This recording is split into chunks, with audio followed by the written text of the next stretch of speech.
So let us start.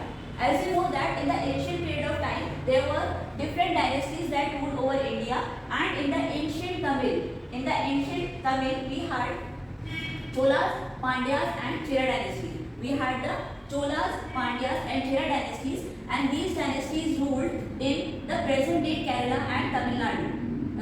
Where we have the state of Kerala and Tamil Nadu today was the place where we had the ancient Tamil, and the dynasties Cholas, Pandyas and Cheras ruled over that land, right? And the ancient Tamil was known by the name as Tamilakaram. The ancient Tamil was known by the name of Tamilakaram.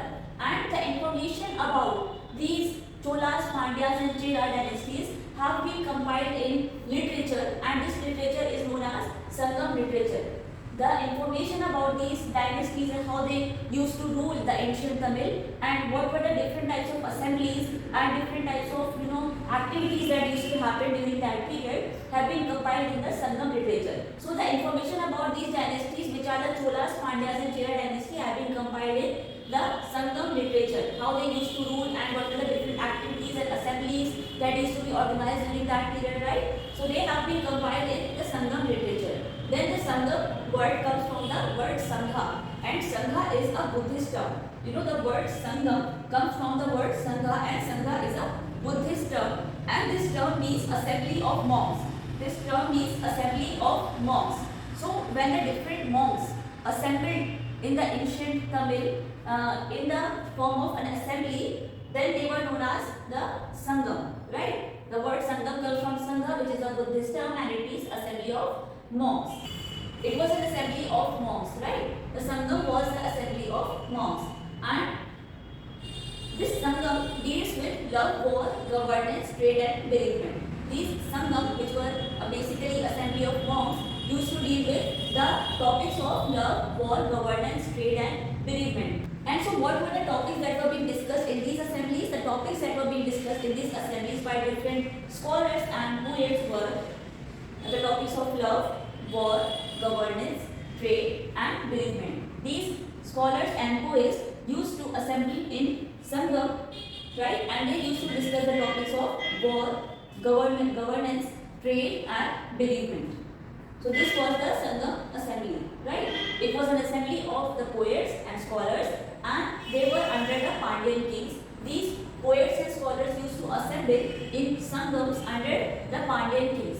The kings that used to rule during that period of time were the Pandyan kings, but these assemblies which started under the rule of Pandyan kings continued over a longer period of time when the different kings came and go, right? These assemblies, which were called as Sangam, started under the Pandyan kings, but even after the Pandyan kings, these assemblies continued, right? Even after the end of the rule of the Pandyan kings, these assemblies still continued. The different poets and scholars still continue to assemble in Sangams even after the end of the rule of the Pandyan kings.